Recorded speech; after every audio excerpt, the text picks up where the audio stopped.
Hello. Share ko lang sa inyo. Mag-aaral ng pineapple. Iwa tayo ng pineapple.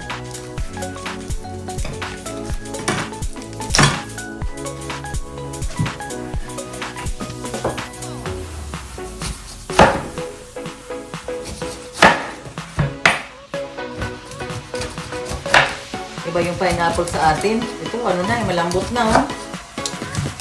Wala nang kwentang kainin. Hindi maganda yung nakuha. Iba talaga pag sariwa. Wala nang kwenta, oh. Malambot lang. Hindi ko nakakainin yan. Tatanggalin ko na yan. Ito. So, walang kwenta, diba? Yung mga binagsakan na niya, malambot. Hindi ko yan kakainin. Maganda kasi to, pineapple na to. Nakaka-maintain to ng high blood.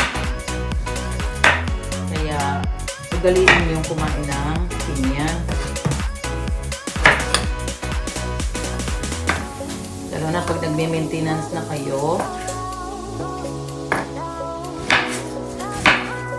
nagme-maintenance na, this one helps. Hindi naman siya yung gamot. Yung gamot kasi, madali na yun makatulong agad. It works right away. Pero ito namang pinya kasi, kapag nag-ugali nyo, kumain na yung natural, katulad nito, hindi yung prescribed, nakakatulong siya eh.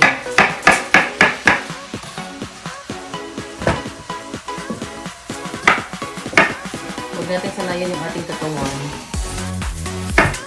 na masasanay sa prescription.